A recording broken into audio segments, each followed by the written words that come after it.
Basically मैं nuclear fusion science दौरान technology vision 2035 2035 बनाई गई थी, जिसको प्रधानमंत्री नरेंद्र मोदी जी ने उसका फॉरवर्ड भी हाइपरलूप टेक्नोलॉजी आई है। ऐसे बहुत सारी चीज़ें उस डॉक्यूमेंट के कारण है। तो मैं ये सब के बीच नेत्राहाट स्कूल में था, लगभग 12 साल की उम्र में। तो उसी समय मैंने ये डिसाइड किया था कि मैं वैज्ञानिक बनूंगा। 2002 में मैं जब धीरूभाई अंबानी इंस्टीट्यूट शिफ्ट किया हूँ, तो मैं एक हिसाब से प्रोफेसर बना और थोड़ा सा मुझको उसको पहले से स्टूडेंट से इंटरेक्शन अच्छा लगने लगा था। और मैं साइंटिस्ट भी था, तब भी हमारे साथ स्टूडेंट सब आते थे और काम करते थे। दोस्तों नमस्कार। आज हमारे साथ बहुत ही खास अतिथि हैं। पेशे से प्रोफेसर हैं, वाइस चांसलर हैं और बहुत बड़ी यूनिवर्सिटी के DY पाटिल पुणे के वाइस चांसलर हैं, जो इंटरनेशनल यूनिवर्सिटी है। लेकिन इनकी पहचान वर्तमान की ये है। इनका अगर भूत देखें तो जब बिहार और झारखंड एक हुआ करता था तो नेतरहाट से ये पढ़े हैं। उस समय ये स्टेट टॉपर रह चुके हैं। उसके बाद आगे की पढ़ाई इन्होंने IIT खड़गपुर से की। उसके बाद दिल्ली यूनिवर्सिटी में रहे और अपनी PhD फाइनली ये कैलिफोर्निया से कंप्लीट किए US में। उसके बाद बतौर साइंटिस्ट कई सारे ऑर्गेनाइजेशन में काम किए। जो चंद्रयान मिशन है उसके भी ये पार्ट रह चुके हैं। कई सारे अवार्ड इनको मिल चुका है, गुजरात सरकार के द्वारा, बिहार सरकार के द्वारा और यहाँ तक कि राष्ट्रपति के द्वारा भी इनको सम्मानित किया जा चुका है। और 21-22 में इनको एक बहुत ही पावरफुल वाइस चांसलर के रूप में भी सम्मानित किया जा चुका है। तो स्वागत करते हैं अपने अतिथि प्रोफेसर प्रभात रंजन सर का। स्वागत है सर। धन्यवाद सर। अगर कुछ छूट गया हो, क्योंकि आपका प्रोफाइल तो बहुत बड़ा है, मैं तो उतना बोल नहीं पाया, तो आप अगर बता दें तो। चूंकि मैं बिहार में भी हूँ और बिहार के छात्रों के लिए बताना चाहूँगा, मैं 1970 में नेतरहाट की जो प्रवेश परीक्षा हुई थी उसमें मैंने बिहार में टॉप किया था। उस टाइम मेरे पिताजी किशनगंज में रहा करते थे। और उसके बाद मैं नेतरहाट गया 1970 में और वहाँ से IIT खड़गपुर गया और मैंने इंजीनियरिंग नहीं करके फिजिक्स करने का निर्णय लिया था। और यूनिवर्सिटी ऑफ कैलिफोर्निया के काफ़ी सारे कैंपसेज हैं, तो ये यूनिवर्सिटी ऑफ कैलिफोर्निया बर्कले में गया था। बर्कले फिजिक्स में नंबर 1 माना जाता है वर्ल्ड में। और उसमें मैंने न्यूक्लियर फ्यूज़न में मैंने PhD किया था और मैं इंडिया का पहला PhD हूँ न्यूक्लियर फ्यूज़न में। और फिर मैं 86 में मैंने PhD ख़त्म करके मैं इंडिया चलाया था। तो बेसिकली मैं न्यूक्लियर फ्यूजन साइंटिस्ट हूँ और इंडिया में न्यूक्लियर फ्यूजन वर्क स्टार्ट हो रहा था उस टाइम। तो मैं कलकत्ता में Shah institute of nuclear physics में 9 साल था और फिर गांधीनगर में इंस्टीट्यूट ऑफ प्लाज्मा रिसर्च है, जो कि मेन न्यूक्लियर फ्यूजन सेंटर है कंट्री का, वहाँ पर 7 साल था। तो 2002 तक मैं न्यूक्लियर फ्यूजन लैब्स में काम करते रहा और रिएक्टर्स का मैं प्रोजेक्ट लीडर भी था। और 2 रिएक्टर जो उस टाइम बने थे दोनों को मैंने ही चलाया था। 2002 में मैं Dhirubhai Ambani institute of information and communication technology Gandhinagar में, जो कि रिलायंस ने सेटअप किया था, वहाँ मैं प्रोफेसर मूव कर गया। और फिर वहाँ पर मैंने, जैसा आपने बताया चंद्रयान मिशन के बारे में, उससे मैं इन्वॉल्व रहा, चंद्रयान 2 स्पेशली। इसके अलावा मैंने डिसेबिलिटी सेक्टर में काफ़ी लोगों को मैंने हेल्प किया टेक्नोलॉजी डेवलप करके। ब्रेन कंप्यूटर इंटरफेस एरिया में काम किया, जिसके लिए मैं अभी पटना आया हुआ हूँ, जिसमें स्पाइन सर्जन की कॉन्फ्रेंस मैंने ब्रेन कंप्यूटर इंटरफेस के बारे में बताया है। और फिर मैं 2013 में गांधीनगर से मैं दिल्ली गया और वहाँ पर एक संस्था है technology information forecasting and assessment council, TIFAC Bharat सरकार की एक संस्था है, जो कि इंडिया का टेक्नोलॉजी थिंक टैंक है। बहुत लोग टाइफैक को नहीं जानते होंगे, लेकिन डॉक्टर कलाम उसके चेयरमैन हुआ करते थे 1993 से 2001 तक, जब उसके बाद वो प्रेसिडेंट बने। और उनके दौरान टेक्नोलॉजी विजन 2020 डॉक्यूमेंट बनाई गई थी। मैं 2013 से 18 तक उसका हेड था ऑर्गेनाइजेशन का। और मेरे दौरान टेक्नोलॉजी विजन 2035 2035 बनाई गई थी, जिसको प्रधानमंत्री नरेंद्र मोदी जी ने उसका फॉरवर्ड भी लिखा। उसको जनवरी 2016 में लॉन्च भी किया और हर एक मंत्रालय और विभागों को ये आदेश दिया गया कि इसको आप फॉलो कीजिए, आगे बढ़ाइए। और नीति आयोग को इसका निर्देश दिया कि आप इसको कोऑर्डिनेट कीजिए। तो बहुत सारी चीज़ें जो देश में हो रही हैं वो उस डॉक्यूमेंट के कारण हो रही हैं। लोग बताते नहीं हैं, लेकिन काम उसके कारण हो रहा है। नितिन गडकरी जी का मैं स्पेशली नाम लेना चाहूँगा इसमें, क्योंकि उन्होंने उस डॉक्यूमेंट को पढ़ा और हम लोग को इनवाइट किया था उस पर डिस्कशन के लिए। और बहुत सारी चीज़ें ऐसी हो रही हैं जो आप देख रहे हैं, वाटरवेज बने हैं, हाइपरलूप टेक्नोलॉजी आई है, ऐसे बहुत सारी चीज़ें उस डॉक्यूमेंट के कारण है। तो मैं ये सब के बीच में था और मेरा काम था कि फ्यूचर को देखना, फ्यूचर में क्या होने वाला है उसको देखना और देश को उसके लिए तैयार करना। तो उसके बाद 2018 मेरा 5 साल का जो टेन्योर था ख़त्म हो गया और जैसे ही टेन्योर ख़त्म है नेक्स्ट दिन मैं पुणे शिफ्ट हुआ हूँ और DY पाटिल इंटरनेशनल यूनिवर्सिटी है पुणे के अकुर्डी कैंपस में है, जिसका मैं फाउंडर वाइस चांसलर बना। और DY पाटिल को बिहार के लोग काफ़ी अच्छे से जानते हैं, वो गवर्नर थे बिहार के।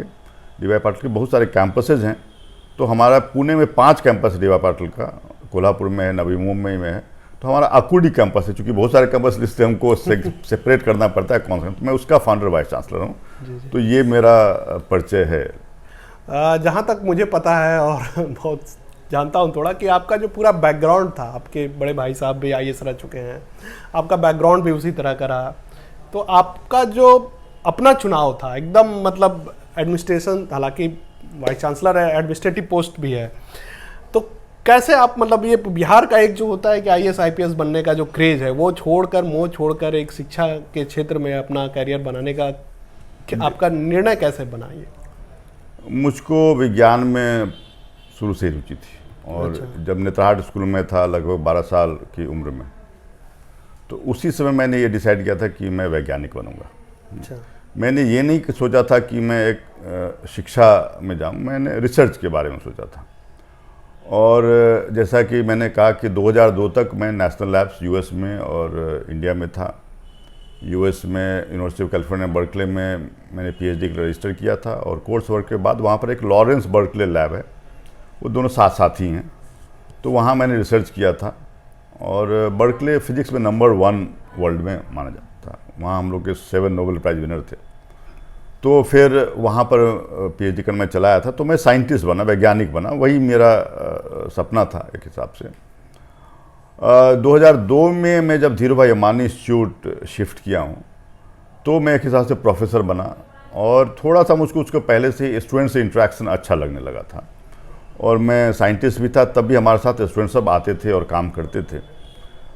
तो शायद इस कारण से मैं शिक्षा के क्षेत्र में आ गया, लेकिन मैं अपने को अभी भी वैज्ञानिक ही मानता हूँ और अभी भी काफ़ी इंटरेस्टिंग रिसर्च प्रोजेक्ट में काम कर रहा हूँ जिसका कि दुनिया भर में इम्पैक्ट हो सकता है। इसके बारे में मौका मिलेगा तो मैं दर्शकों को बताऊँगा उसके बारे में। तो मैं वैज्ञानिक बनना चाहा था और वैज्ञानिक ही बना। जैसा आपने कहा, नेतरहाट में सब लोग IAS और UPSC में जाते थे। मेरे घर में भी बड़े भाई IAS बने, छोटा भाई रेवेन्यू सर्विस में है और जितने लोग हमारे थे मित्रगण सब लोग थे। दिल्ली में मैं था तो सब लोग आसपास में वही करते थे, मैंने कभी UPSC का फॉर्म भी नहीं देखा। एक सर, जो बहुत आप चूँकि जिस जगह पे हैं और ख़ुद आप अमेरिका से रिसर्च करके आए हैं, अमेरिका का GDP का बहुत बड़ा हिस्सा रिसर्च में जाता है, जिसके कारण इनोवेशन बहुत हुआ होता है। चाइना में भी वही है, जबकि हमारे देश में रिसर्च एकेडमिक तो बहुत होते हैं जहाँ पे आपका कम इंफ्रास्ट्रक्चर है, लेकिन कॉर्पोरेट रिसर्च बहुत कम है। या एकेडमिक में भी हम लोग उस रिसर्च मेथोडोलॉजी पर जाते हैं या वो सेटअप में जाते हैं जिसमें कि कॉस्ट इंसेंटिव हो।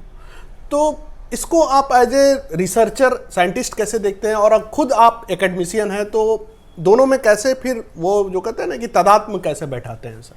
जी, मैं चाइना से कंपेरिजन नहीं करना चाहूँगा क्योंकि चाइना का सिस्टम थोड़ा अलग है। US की जो आपने बात कही है, तो जो कहा जाता है कि GDP का एक लार्ज पार्ट जाता है, उसमें एक्चुअली एक समझने की बात है कि गवर्नमेंट का जो कंट्रीब्यूशन होता है वर्सेस इंडस्ट्री कंट्रीब्यूशन होता है, तो इंडस्ट्री कंट्रीब्यूशन भी काफ़ी ज़्यादा है US में। जी जी बिल्कुल। इंडिया में हम केवल गवर्नमेंट पर ही डिपेंडेंट रहते हैं और चूँकि मैं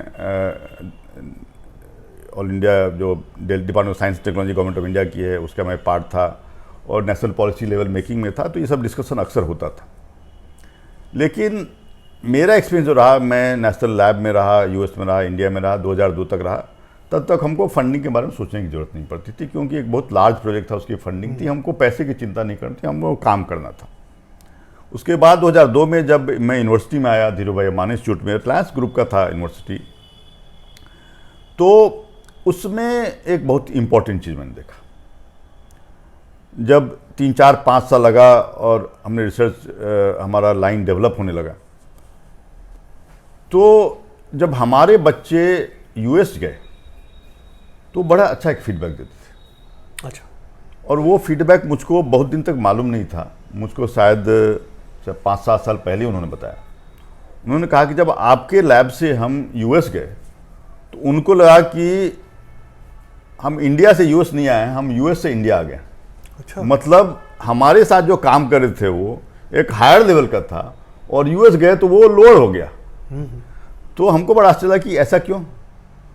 तो मुझको ये समझ में आया, और ये बहुत बच्चों के लिए जानने की ज़रूरत है कि पहले 30 साल पहले की बात है या 40 साल पहले जब मैं यूएस गया था, मैं 1981 में गया था, उस टाइम जो जानकारी होती थी वो जहाँ लैब में काम हो रहा है वहाँ के लोगों को जानकारी है और बाकी दुनिया को मालूम नहीं है। अब इंटरनेट के जरिए जो इन्फॉर्मेशन है वो सबके पास एक ही इन्फॉर्मेशन है जी। तो आप यदि आप कहीं लैब में जाइएगा, इंटरनेशनल लैब में जाइएगा और पूछिएगा तो बोले कि इंटरनेट पर हमने डाल दिया, आप देख लो। तो जो इन्फॉर्मेशन है वो सबके पास एक डेमोक्रेटाइज्ड हो गया है। जी। इंडिया में क्या इंटरेस्टिंग चीज़ है कि हमारे पास मैन पावर होता है, टैलेंटेड मैन पावर है, और हमने अंडर ग्रेजुएट स्टूडेंट्स को काफ़ी रिसर्च में आगे बढ़ाया है। मैं जो चंद्रयान मिशन में काम करता हूँ, हमारे अंडर ग्रेजुएट स्टूडेंट्स काम करते थे। अच्छा। ये एक चेंज है जो इंडिया में अंडर ग्रेजुएट स्टूडेंट्स अच्छा काम करते हैं, यूएस में जो पीएचडी करते हैं जिसको ग्रेजुएट स्टूडेंट बोलते हैं उनको ज़्यादा उस पर डिपेंड करते हैं, वो 5 साल काम करेंगे तो मेहनत करते हैं। इंडिया में थोड़ा सा अलग सिस्टम है, तो मैंने अंडर ग्रेजुएट स्टूडेंट्स को ज़्यादा काम करवाया। तो हमने ये देखा कि हमने कुछ चीज़ खरीदा, और आज के ज़माने में कुछ चीज़ खरीदना होता है डॉलर में बहुत आसान होता है।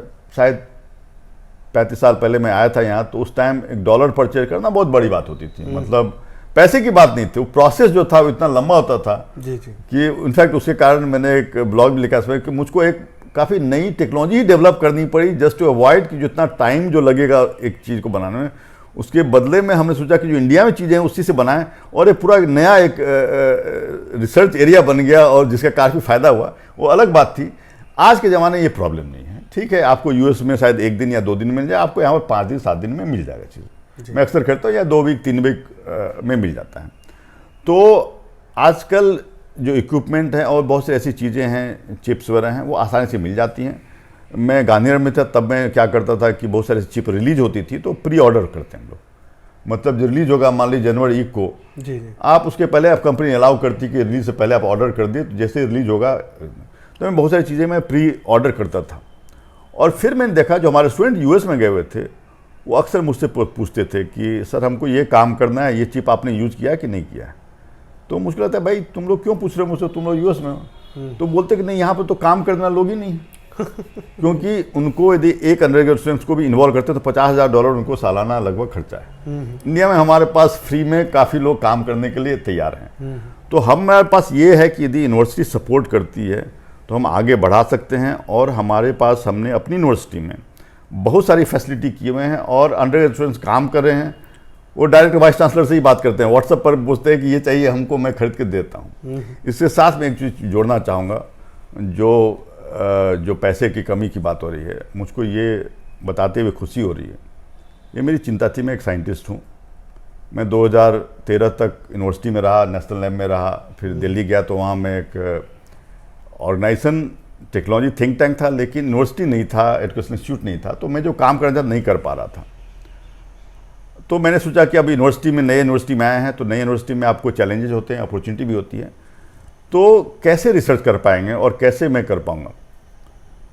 फिर आश्चर्य की बात ये हुई कि जब कोरोना का फर्स्ट वेव आया, और उसके पहले एक्चुअली कोरोना के फर्स्ट वेव के पहले ही ये लगभग एक सज्जन मेरे टच में है, डॉक्टर आकाश सिंह, जो कि यूएस में है, कैलिफोर्निया में है, सिलिकॉन वैली में है। वो मेरे टच में है किसी कॉमन एक्वेंटेंस से, उससे मुझसे पुणे में मिले, मेरे घर भी आया, मेरे ऑफिस भी आया। उन्होंने कहा कि हम एक space rocket launching capability develop करना चाहते हैं, एक स्पेशल टाइप का, उसमें आपका हेल्प चाहिए। तो मैंने कहा देखिए इस फील्ड में मैंने काम नहीं किया, जो मेरा काम थोड़ा अलग टाइप का था। उन्होंने कहा नहीं कोई बात नहीं, आपको हम सपोर्ट देंगे। तो उन्होंने एक इंजीनियर जिसको थोड़ा सा एक्सपीरियंस था उसको हायर किया, वो भी बाई चांस बिहार का ही था। और फरवरी 2020 में उसने मुझको ज्वाइन किया जी। उसके थोड़े दिन बाद ही कोरोना आ गया, सब कुछ लॉकडाउन हो गया, सब कुछ बंद हो गया, वो भी चला गया, किसी को कुछ नहीं मालूम, हम भी बात नहीं कर रहे थे। अचानक अक्टूबर 30, 2020 की बात है, मुझको यूएस से फ़ोन आया डॉक्टर आकाश सिंह का कि आप न्यूक्लियर फ्यूजन पर काम कीजिए स्टार्ट। तो मुझको बड़ा आश्चर्य लगा, क्योंकि ये चीज़ ऐसी है जो कि दुनिया में कोई नहीं कर पाया है। बिलियंस ऑफ डॉलर्स खर्चे हो रहे हैं और आप अचानक से मुझको बोल रहे हो, तो कहाँ से आएगा पैसा और इसमें आपको क्या फ़ायदा होगा? मतलब आप लगाओगे, पैसा होता है 20 साल 30 साल, पैसा जाते जाए, कोई फ़ायदा नहीं होगा। तो मैंने डिस्करेज किया।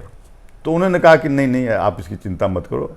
तो मैंने कहा ठीक, चलिए हम लोग एक दिन अच्छे से बात करते हैं। तो एक वीडियो कॉन्फ्रेंसिंग करके उन्होंने, एक और सज्जन थे जो कि इंडियन ही है, स्टैनफोर्ड वेंचर्स करके, स्टैनफोर्ड वेंचर्स के CEO हैं। स्टैनफोर्ड यूनिवर्सिटी रिलेटेड नहीं है लेकिन स्टैनफोर्ड में ही है वो। तो उनको भी लाया और हम लोगों ने बात किया, 1 घंटे बात चली। फिर उन्होंने डिसाइड किया कि आप पैसे की चिंता मत कीजिए, आप काम स्टार्ट कीजिए, हम लोग सपोर्ट करेंगे। और इंटरेस्टिंगली उसका अनाउंसमेंट उस प्रोजेक्ट का, जिसको मैंने प्रोजेक्ट संलयन कहा है, संलयन न्यूक्लियर फ्यूजन का हिंदी और संस्कृत वर्ड है। तो उसको मैंने दिसंबर 3, 2020 की बात है, बिहार साइंस कॉन्फ्रेंस था, 8th बिहार साइंस कॉन्फ्रेंस।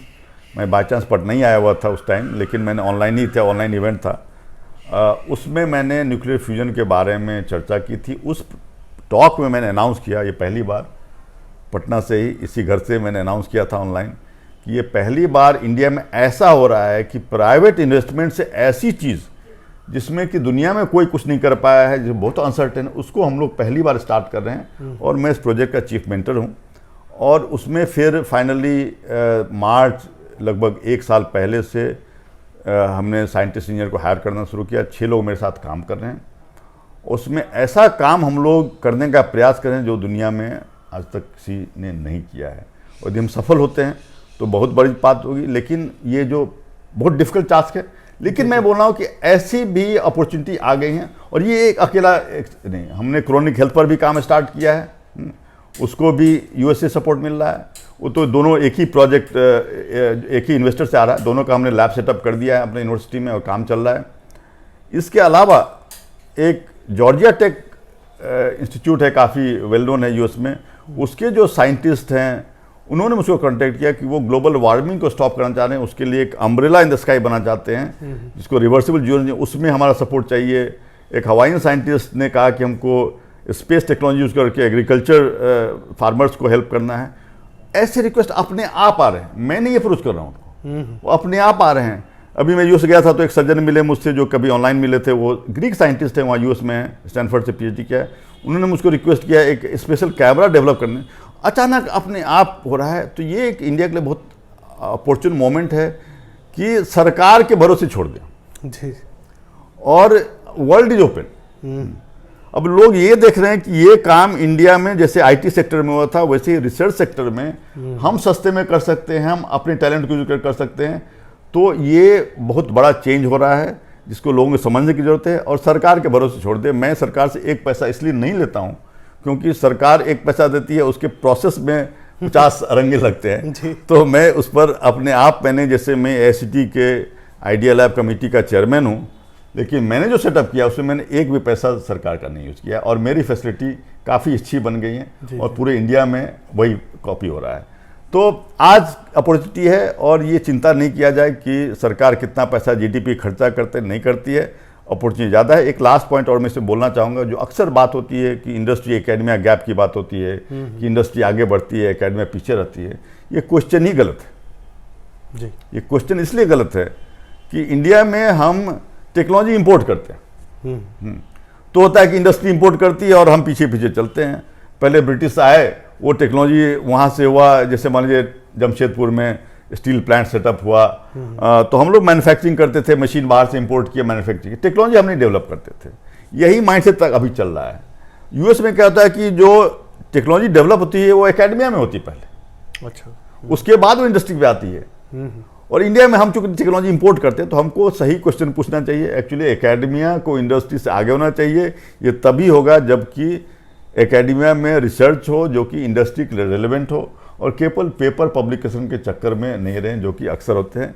तो अभी मैं एक अनाउंस नाम नहीं करूंगा क्योंकि हमने फॉर्मली अनाउंस नहीं किया। एक बहुत बड़ी इंडस्ट्री इंडिया की है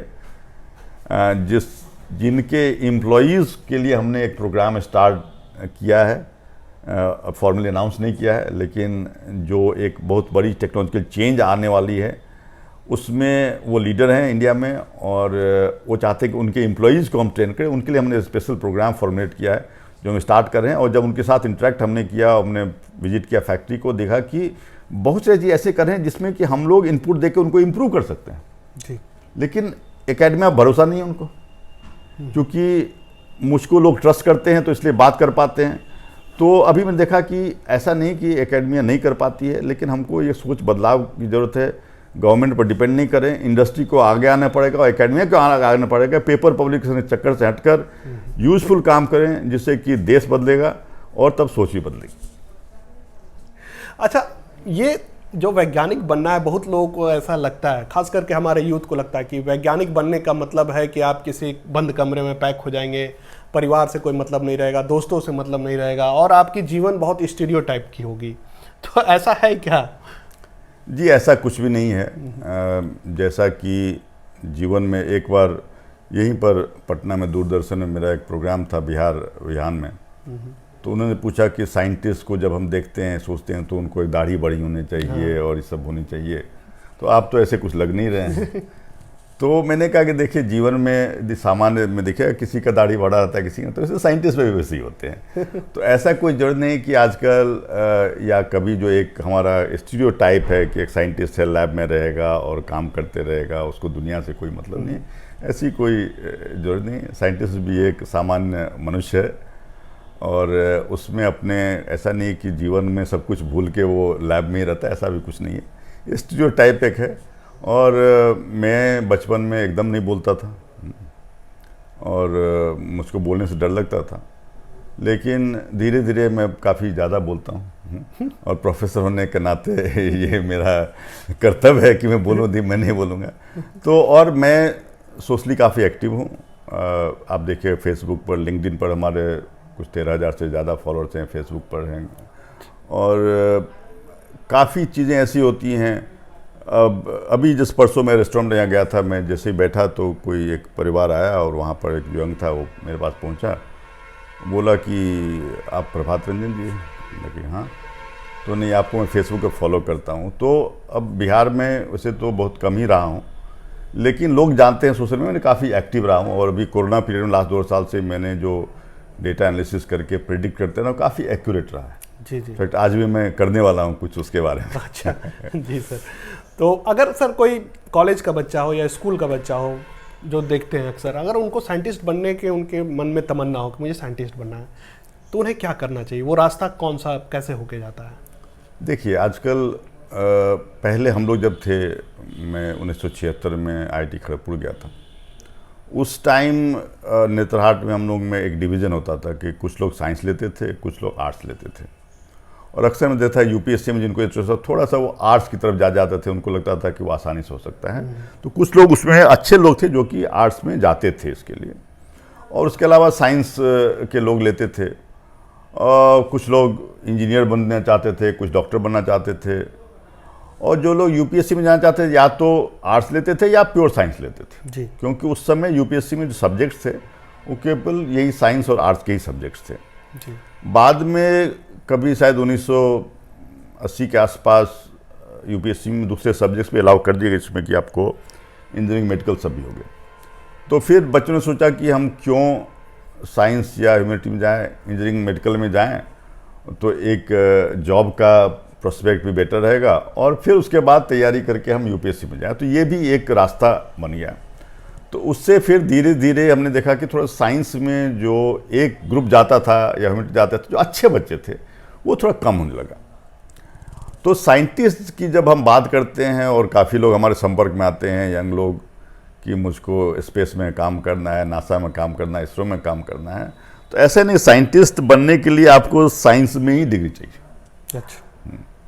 आप कंप्यूटर में जा सकते हैं, आप बायोसाइंस में जा सकते हैं, आप इलेक्ट्रॉनिक्स में जा सकते हैं, क्योंकि कोई भी जो साइंस होता है वो मल्टी डिसिप्लिन होता है। जैसे मैं न्यूक्लियर फ्यूजन रिएक्टर का प्रोजेक्ट लीडर था, उसमें हर एक तरह के लोगों की ज़रूरत थी। आप इसरो में जाइएगा, इस नासा में जाइएगा, वहाँ बायो के लोग भी हैं जी, वहाँ एरोनॉटिक्स के लोग भी हैं। तो हर एक तरह के लोगों की ज़रूरत होती है। और ये भी सोचना एक तरह से कि कोई बोलता है कि मैं नासा ही जाऊँगा, इसरो जाऊँगा, ये भी गलत है। क्योंकि फाइनली कुछ ही लोग जाते हैं, और ऐसा कोई ज़रूरी नहीं कि आप इसरो में रह के ही स्पेस के लिए काम कर सकते हैं। मेरा खुद का उदाहरण है कि मैं इसरो में नहीं था, और तब भी मुझको इसरो ने रिक्वेस्ट किया था कि चंद्रयान 2 का जो सबसे क्रिटिकल पार्ट था कि चंद्रयान 2 में लैंड जब वो करेगा उसका रोवर निकलेगा, और रोवर्स जो एक्सपेरिमेंट होंगे उन्होंने मुझको 2010 में रिक्वेस्ट किया कि आप पूरा सिस्टम बना दीजिए। जबकि मैं इसरो का पार्ट नहीं था, मैं प्रोफेसर था, मैं साइंटिस्ट था, तो उन्होंने रिक्वेस्ट किया क्योंकि उन्होंने कहा कि इसमें बहुत इनोवेटिव थिंकिंग की ज़रूरत है और शायद इंडिया में कोई नहीं जो कि ये कर पाए, इसलिए हम आपको रिक्वेस्ट कर रहे हैं। मैंने इस पर ब्लॉग भी लिखा हुआ है, जो दर्शक जानना चाहते हैं उसके बारे में जान सकते हैं। जब चंद्रयान 2 का जब लैंडिंग के साथ प्रॉब्लम हुआ था तो उसके पहले मैंने नहीं लिखा इसके बारे में कभी, लेकिन मुझको लगा कि ये लिखना ज़रूरी है। हम लोग सब, कम से कम देश की आधी जनता जो थी वो रात में 2 बजे जग कर देख रही थी, और तो मुझको थोड़ा सा कि नहीं इसके बारे में लिखना है, तो मैंने एक ब्लॉग लिखा था पूरा डिटेल कैसे इन्वॉल्वमेंट हुआ और कैसे हुआ। तो कोई ज़रूरी नहीं कि बच्चे यदि साइंटिस्ट बनना चाहते हैं तो उनको, तो उसमें जो बेसिक चीज़ देखने की ज़रूरत है कि उनका एक नेचुरल इंटेलिजेंस जो है वो किस टाइप का है। तो जिस कैंपस में अभी हम लोग हैं स्कूल ऑफ क्रिएटिव लर्निंग में, यहाँ पर 97 से स्टार्ट हुआ था। यहाँ पर हम लोग theory of multiple intelligence follow करते हैं। हर एक बच्चे के दिमाग में अलग अलग टाइप के इंटेलिजेंसेज होते हैं, वो कौन सा मिक्स उसका अच्छा है उस पर ध्यान देते हैं। और मैं अभी इस पर रिसर्च भी कर रहा हूँ, और शायद अभी मीडिया में भी आया हुआ था इस पर, क्योंकि मैंने जब इस पर टॉक दिया था ब्रेन कंप्यूटर इंटरफेस पर, स्पाइन सर्जन का कॉन्फ्रेंस था, तो उसमें मैंने बताया कि कैसे हम ये प्रयास कर रहे हैं कि ब्रेन को मॉनिटर करके पता कर सके कि बच्चे में कौन सी इंटेलिजेंस हायर है, जिससे उनका करियर चॉइस जो है वो हम प्रॉपरली बता सकें। अक्सर लोग इंजीनियर डॉक्टर बनने का चाहते हैं, लेकिन मैं आपको बताना चाहूँगा कि जैसे अभी किसी का बच्चे का कंप्यूटर साइड में अच्छा है, लॉजिकल इंटेलिजेंस हायर है, पेंटिंग वगैरह में इंटरेस्ट है, स्पेशल इंटेलिजेंस हायर है, ये दोनों के कॉम्बिनेशन डिज़ाइन बहुत एक अच्छा करियर होता है। बिल्कुल। लेकिन बहुत बच्चों को डिज़ाइन के बारे में मालूम ही नहीं, वो सोचते ही नहीं है। तो डिज़ाइन का जो करियर है, और उसमें भी यूजर एक्सपीरियंस डिज़ाइन की इतना डिमांड है कि अभी हमने देखा मेरी यूनिवर्सिटी में बच्चे इंटर्नशिप कर रहे हैं, 30-30 हज़ार रुपया पर मंथ उनको इंटर्नशिप दे रहे हैं। अच्छा। तो बहुत सारे बच्चों को ये मालूम ही नहीं कि क्या क्या चीज़ें पॉसिबिलिटी है। तो हमको ये बताने की ज़रूरत है बच्चों की कि यदि आप साइंटिस्ट बनना तो कोई ज़रूरी नहीं कि आप साइंस में जाए जी। आपको ये जरूरी है कि आपका इंटरेस्ट किस में है, आपकी नेचुरल एबिलिटी क्या है, उसको फॉलो कीजिए, और आप किसी भी दिशा से साइंटिस्ट बन सकते हैं। कोई जरूरत नहीं कि आपको उसके लिए एक पर्टिकुलर फील्ड में जाना पड़े। चूंकि आप पीएचडी कहें और साइंटिस्ट रह चुके हैं, यानी आपकी जो प्रवृत्ति एक रिसर्चर की है, और एक रिसर्चर के जीवन में ऐसा होता है कि वह सालों तक रिसर्च करता है, किसी विषय पर किसी चीज़ को लेकर उलझा रहता है, और कई बार उसे लगता है कि वो जो कर रहा है सालों बीत गए कुछ नहीं, क्योंकि या तो रिजल्ट सिफर होता है, बिग जीरो होता है, या तो आप क्रांति कर जाते हैं, बीच में कुछ होता नहीं है।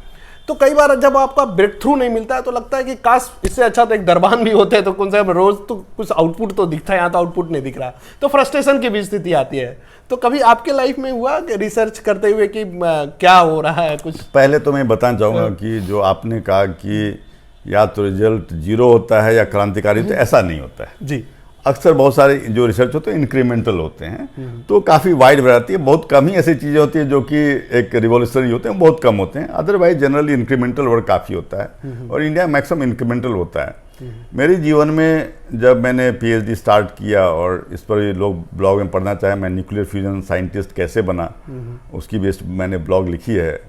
तो जब मैं पीएचडी करने ज्वाइन किया लॉरेंस बर्कले लैब में 1983 में, तो मेरे सुपरवाइज़र ने एक मुझको प्रॉब्लम दिया। तो उस टाइम मैंने 2-3 महीना बिताया उस पर, और देखा कि इसका काम जो है वो एक जर्मनी में किसी ने पीएचडी कर चुके हैं उस पर। तो मैंने सुपरवाइज़र को बताया कि भाई ये तो काम हो चुका है इस पर। तो उन्होंने ठीक है कोई बात नहीं, मैं जर्मनी जाने वाला हूँ। वो जर्मनी थे एक्चुअली, और मैं वहाँ से पीएचडी की थीसिस ले आऊँगा। अब आप दूसरा एक टॉपिक मैं आपको देता हूँ। मैंने कौन सा टॉपिक, तो मेरे पहले एक पोस्ट डॉक थे, वो पोस्ट डॉक जिस पर काम कर रहे थे वो एक न्यूक्लियर फ्यूजन के एक नए रिएक्टर का कंसेप्ट था। तो उन्होंने 1 साल काम किया और कहा था कि ये संभव नहीं है, जो जो जो जो कंसेप्ट दिया गया था उनको। तो मेरे सुपरवाइजर ने कहा कि आप उसको ले लो और उस पर काम आगे बढ़ाओ। और जो पोस्ट डॉक थे वो जॉब करने लगे थे, तो उनसे मेरी एक दिन मुलाकात करवाई गई और मैंने सीखा उसके बारे में, लेकिन बहुत ज़्यादा कुछ समझ नहीं आया। जी। और मैं एक्सपेरिमेंटलिस्ट नहीं था, मैं कंप्यूटर मॉडलिंग करता था और वर्ल्ड के फास्टेस्ट कंप्यूटर जो थे उस टाइम थे Cray-1 और K2 में यूज़ करता था, जिसको हमने कभी कंप्यूटर को फिजिकली नहीं देखा। वो लॉरेंस लिवरमोर लैब में था, हम लोग दूर से ही यूज़ करते थे उसको। तो जब मैं उसमें काम करने लगा कुछ समझ नहीं आ रहा था, मतलब 1 साल लगभग इस तरह से ही बीता कि हम कुछ कर रहे हैं लेकिन समझ में नहीं आ रहा है कि क्या कर रहे हैं, एक रूटीन कर रहे हैं। उसमें अक्सर ये भी एक चीज़ इंटरेस्टिंग होती थी कि कभी आप दिन भर लड़ रहे हैं, उसमें कोई प्रॉब्लम है, कोई बग है और नहीं सॉल्व कर पा रहे हैं। फिर जैसे ही शाम में थक के बस हम लोग लेते थे, बस में जाके बैठ के, तो अचानक दिमाग में आपका आ जाए कि अरे ये छोटा सा प्लस जो कि हम बैठे हुए थे दिन भर तो पता नहीं चल रहा था। बल्कि कभी कभी अक्सर मेरे लाइफ में ऐसा भी हुआ है कि बाद में मैं एक्सपीरियंस सब में इन्वॉल्व हुआ, तो दिन भर लगे हुए हैं, कोई प्रॉब्लम है, सॉल्व नहीं हो रहा है, जाके घर में सो गए, रात में अचानक 2 बजे उठे कि अरे ये प्रॉब्लम अचानक से कि ये सॉल्यूशन था, ये क्यों मैं मिस कर गया। तो फिर मैंने उस पीएचडी टॉपिक में 1 साल लगभग स्ट्रगल करते रहा, कुछ समझ में ज़्यादा नहीं आ रहा था। अचानक हम लोग को एक टॉक देना पड़ता था हर एक सेमेस्टर, तो मुझको भी एक टॉक देना था जो कि हमारे रिसर्च से अलग होता था, मतलब नई चीज़ सीखने के लिए। तो मैंने जो टॉपिक चूज़ किया उसके लिए जब मैंने प्रिपेयर करने लगा तो मुझको अचानक से मेरा पीएचडी का सब कुछ क्लियर आ गया दिमाग में, और फिर मुझको 6 महीने से ज़्यादा नहीं लगा काम ख़त्म करने में। जी। तो अचानक से ऐसा होता है कि एक पीरियड होता है जहाँ कि आपको कुछ समझ में नहीं आ रहा है। मैं ये नहीं बोलूँगा मुझको कभी फ्रस्ट्रेशन था, हाँ। लेकिन प्रोग्रेस स्लो था और अचानक से सब कुछ बदल गया। पता चला कि अब तो 6 महीने में हमारा कंप्लीट हो गया, बल्कि हमने पीएचडी जल्दी कंप्लीट कर दिया। मेरी बेटी का जन्म हुआ तो बहुत छोटी थी, जन्म के साथ तुरंत नहीं ला सकते, तो कम से कम 6-7 महीने की हो जाएगी तब। तो मैं थोड़ा सा मैंने डिले किया, उसमें भी मैंने एक बहुत इंटरेस्टिंग सॉफ्टवेयर डेवलप किया था जिसके बारे में मैंने लिखा हुआ ब्लॉग पर, जो कि मेरा फर्स्ट ओपन सोर्स सॉफ्टवेयर था। ये 1985-86 में मैंने बनाया था, जो कि पूरे लैब में यूज़ होने लगा था। तो वो मैंने लिखा है सब करके, जिससे कि जब बच्ची 6-7 महीने की होगी तब फिर मैं इंडिया पीएचडी सबमिट करके वापस आया था।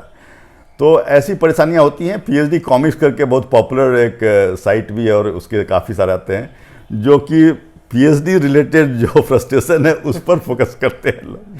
तो लेकिन ये तो लाइफ में वैसे भी होता है, अक्सर फ्रस्ट्रेशन आता है। तो पीएचडी कोई ऐसी बात नहीं है, और जिसको करना है पीएचडी उसको ये एक्सपेक्टेशन रहना चाहिए कि कभी स्लो प्रोग्रेस होगा, कभी फास्ट प्रोग्रेस होगा, और कभी जीवन एक यूनिफॉर्म स्पेस पर नहीं चलती है। गति में कभी लगे अचानक दौड़ रहे हैं और कभी स्लो हो गया, कभी जीवन रुक जाता है। अभी 2 साल से हम लोग का जीवन रुक गया, तो ये होना जरूरी है, वो तो होते ही रहता है। ये जो नई शिक्षा नीति आई है अभी, जो बहुत लाइमलाइट में भी है और बहुत सारे परिवर्तन की ओर इशारा भी करती है, लोगों की अपेक्षा भी है, कई सेक्टर में बहुत क्रिटिसिज्म भी है, कई तारीफें भी हैं, इसको आप किस तरह से देखते हैं? जी, इस नई शिक्षा नीति के साथ मेरा संबंध भी रहा।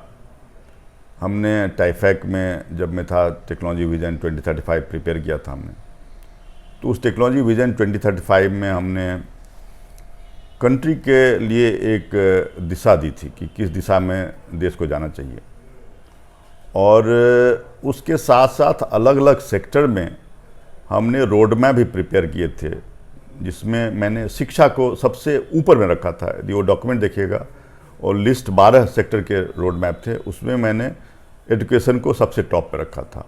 और उसको हम लोगों ने उस डॉक्यूमेंट को पुणे में ही रिलीज़ किया था। उस टाइम मैं पुणे में शिफ्ट नहीं, मैं दिल्ली में ही था। और नवंबर 10 और 11 2017 को मेरे चेयरमैन डॉक्टर अनिल काकोदकर, जो कि फेमस न्यूक्लियर साइंटिस्ट हैं, उनका 75th बर्थडे था। तो हम लोगों ने सोचा कि उनके 75th बर्थडे के साथ ही ये डॉक्यूमेंट रिलीज़ करें, तो हम लोग पुणे में वो रिलीज़ किया था डॉक्यूमेंट। और उसके बाद दिसंबर में जो न्यू एजुकेशन पॉलिसी की कमेटी थी डॉक्टर कस्तूरी रंगन जी के नेतृत्व में, उनके साथ हम लोग का 4 घंटे का लगभग मीटिंग हुआ था, और हम लोगों ने बताया था कि हमने जो शिक्षा के बारे में सोचा है वो क्या चीज़ है, उस पर दिया था। और इसके अलावा मैं जो दिल्ली में था, तो हमारे यहाँ भी काफ़ी सारे मीटिंग हुई थी इससे रिलेटेड। तो बहुत कुछ जो उस डॉक्यूमेंट में गया है वो हम लोगों ने, दिल्ली में मैं पार्टिसिपेट करता था और उसके कारण गया। तो उसमें यदि मुझको 3 शब्द में डिस्क्राइब करना हो तो मैं बोलूँगा फ्लेक्सिबिलिटी, फ्लेक्सिबिलिटी, फ्लेक्सिबिलिटी। अच्छा। तो जो इंडिया की शिक्षा पद्धति है, जो कि ब्रिटिश लाए, और ये 1835 की बात है। मैकाले साहब का काफ़ी जिक्र आता है। तो हमने जब 2035 डॉक्यूमेंट बनाया तो हमने ये जिक्र किया था कि 1865 से लेकर 2035 तक में इस पद्धति को हटा देना पड़ेगा जी। क्योंकि उस शिक्षा की जो पद्धति लाई गई थी उसका पर्पस अलग था। हम लोग उसको अभी भी उसका बोझ उठाकर चल रहे हैं जी। तो फ्लेक्सिबिलिटी बहुत इंपॉर्टेंट चीज़ थी और उस डॉक्यूमेंट में फ्लेक्सिबिलिटी पर ही चर्चा की गई, जिसको मैं यदि देखता हूँ अभी तो अमेरिकन सिस्टम से ज़्यादा इन्फ्लुएंस है, क्योंकि अमेरिकी सिस्टम काफ़ी फ्लेक्सिबल है जी। और मैं खुद भी चूँकि वहाँ पर 5 साल पीएचडी कर रहा था और हम लोग जब पीएचडी करते थे और जिसको ज़रूरत होती वो टीचिंग या रिसर्च में हेल्प करते थे, उनको पैसा मिलता था। मैं टीचिंग असिस्टेंट भी था और कोर्स में करता तो हम लोग वहाँ पर जो पढ़ाई होती थी जिस तरह से उसके बारे में जानकारी रहती थी, तो हमने इसमें बहुत फ्लेक्सिबिलिटी देखी है। फॉर्चुनेटली चूँकि मैं ये सब में इन्वॉल्व था, तो जब मैं पुणे शिफ्ट हुआ as a founder vice chancellor of DYPIU, हम उसको शॉर्ट फॉर्म बोलते हैं आकुर्डी में, तो मैंने वो सब पॉइंट्स को मैंने दिमाग में रखा था और जो टेक्नोलॉजी विजन 2035 डॉक्यूमेंट बनाई थी उसमें जो फ्यूचर में टेक्नोलॉजी आने में थी, इस सब को मैंने दिमाग में रखा था। और जो मेरा पहला प्रेस कॉन्फ्रेंस था 25 अप्रैल 2018 को, उसमें मैंने बातें कही थी। और 2019 में हमने कंप्यूटर साइंस एंड इंजीनियरिंग का एक प्रोग्राम लॉन्च किया, जिसमें कि हमने बहुत सारे चेंजें लाई और उसको हमने एक कंप्लीट समझिए कि जिसको बोलते हैं कि back to drawing board, zero से स्टार्ट करके किया था। और उसमें मैंने ब्लॉग लिखा है 2018 में, उसको मैंने शेयर किया सोशल मीडिया पर और मुझको सरप्राइज ये हुआ कि 50,000 से ज़्यादा लिंक्डइन पर व्यूज़ हुए और ऑल ओवर वर्ल्ड से 200-300 कमेंट्स आए। अच्छा। उसके बेसिस पर ऑल ओवर वर्ल्ड से, सिलिकॉन वैली से हो, बेंगलोर से हो, लंदन से हो, एक एक्साइटमेंट सा हो गया था।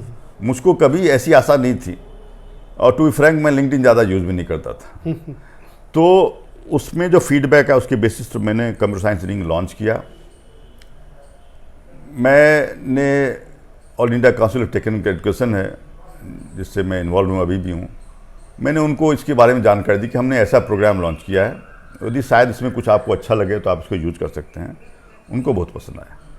उन्होंने उनके ऑल इंडिया गवर्निंग बोर्ड की मीटिंग हुई जो उनकी हाईएस्ट बॉडी है, ये 21 फरवरी 2019 की बात है। उन्होंने मुझको एक फॉर्मल एप्रिसिएशन लेटर भेजा कि आपने बहुत अच्छा प्रोग्राम लॉन्च किया है, इससे बच्चों को काफ़ी फ़ायदा होगा। और उसके बाद एक कमेटी बनाई 2019 में, जिसका मैं भी मेंबर था, जिसके कारण 2020 में AICTE ने 7 ऐसे प्रोग्राम लॉन्च किए जो हमारे प्रोग्राम से इन्फ्लुएंस थे जी। और उसके कारण पूरे कंट्री में बदलाव आया। तो हमने जो स्टार्ट किया 2019 में जी जी, उसके कारण पूरे कंट्री में बदलाव आया। और अभी जस्ट 2 दिन पहले की बात है, मैं जब पटना आया तो एक सर्जन से मुलाकात हुई बिहार विद्यापीठ में। उन्होंने बताया कि मैं एक नाम नहीं लूँगा, एक जो रैंक नंबर 1 है माना जाता है प्राइवेट यूनिवर्सिटीज़ में, वहाँ पर था। उन्होंने जब आपका प्रोग्राम देखा तो एक 10 फैकल्टी मेंबर्स का एक ग्रुप सेटअप किया कि मेरे प्रोग्राम को स्टडी करके वो लॉन्च करें। अच्छा। और कुछ ऐसे भी थे, वाइस चांसलर थे या जो फाउंडर्स थे यूनिवर्सिटी के, उन्होंने मुझसे डायरेक्ट भी कांटेक्ट किया जी। और कहा कि हमसे आपसे सीखना चाहते हैं, लेकिन सब लोग उतना फ्लेक्सिबिलिटी नहीं दे पाए जितना हुआ। फिर हमने 2020 में बीटेक बायो इंजीनियरिंग प्रोग्राम उसी तरह से लॉन्च किया, जिसको मल्टी ट्रैक सिस्टम बोलते हैं। MBA डिजिटल बिजनेस स्टार्ट किया। तो धीरे धीरे हमने बहुत सारी ऐसी चीज़ें स्टार्ट की जिससे पूरे कंट्री में उसका वो फैल गया। और इंटरेस्टिंगली उसी प्रोग्राम के तहत हमने एक fabrication lab, digital fabrication lab का सेटअप किया। वो भी AICTE को बहुत पसंद आया और उन्होंने एक स्कीम लॉन्च किया, उसको आइडिया लैब उन्होंने कहा। और मुझको रिक्वेस्ट किया कि मैं उसका कमेटी, नेशनल स्टीयरिंग कमेटी, उसका चेयरमैन बनूं, इससे पूरे कंट्री में डिजिटल फैब्रिकेशन फैल जाए। तो उसके जरिए हम लोग फैला रहे हैं। और मैं भी कल बिहार विद्यापीठ में था तो वहाँ पर मैंने इस पर चर्चा की थी, जो स्टार्टअप ग्रुप थे उनके साथ बताया था लोगों को। और ये भी पूरा एक रिवॉल्यूशन जैसा हो रहा है। तो हम बहुत कुछ जो कर रहे हैं, इसके अलावा जो रिसर्च में भी कर रहे हैं, उसके बारे में मौका मिला तो बताना चाहूँगा कि हमने ऐसे बहुत सारे प्रोग्राम लॉन्च किए जो कि नई शिक्षा नीति के तहत जो फ्लेक्सिबिलिटी थी उसको ध्यान में रखते हुए हमने लॉन्च किया था। नई शिक्षा नीति 2020 में लॉन्च हुई, लेकिन चूँकि मैं उसका पार्ट था तो 2018 में जब मैं आया तब से ही मैंने लॉन्च किया। और अभी जस्ट कुछ दिन पहले की बात है, 27 मार्च को हमने मेरा पहला कन्वोकेशन था, उसमें AICTE के चेयरमैन प्रोफेसर हर्षवर्धन को मैंने चीफ गेस्ट बुलाया था। तो उन्होंने कहा कि आपने नई शिक्षा नीति की बहुत सारी चीज़ें तो पहले से ही इम्प्लीमेंट कर दी हैं। तो हम लोग उसमें एक सबसे अग्रणीय है कि उसको हमने प्रोएक्टिवली, पहले चूंकि मैं इन्वॉल्व था तो मुझको मालूम था, तो मैंने किया है। तो इसमें बच्चों को काफ़ी फ्लेक्सिबिलिटी दी जा रही है, लेकिन बच्चे अक्सर समझते नहीं हैं इसको जी। और जो शिक्षण संस्थाएं हैं वो भी नहीं समझते हैं इसके बारे में। तो अभी काफ़ी कन्फ्यूजन है इसमें। अलग अलग स्टेट गवर्नमेंट ने इस पर कमेटी बनाई है, महाराष्ट्र में बना, वेस्ट बंगाल में बना है कि नई शिक्षा नीतियों को कैसे इम्प्लीमेंट किया जाए। तो मैंने प्रोएक्टिवली इसको इम्प्लीमेंट किया है। अभी मुझको मालूम नहीं कि बिहार में क्या स्थिति है, लेकिन फ्लेक्सिबिलिटी जो दी जा रही है, जैसे मैं एक एग्जाम्पल दूंगा आपको जो कि काफ़ी बच्चों को समझ में आएगा। जैसे हमने 2020 में BTech bio engineering program launch किया और बहुत सारे जो बच्चे मेडिकल में जाना चाहते हैं वो मैथ्स नहीं लेते। बिल्कुल। अब बायो इंजीनियरिंग प्रोग्राम भी हम लॉन्च करते हैं, वो एक इंजीनियरिंग की डिग्री होती है। तो नॉर्मल सिस्टम ये होता है कि उसमें आपको मैथ्स होना जरूरी है। जी।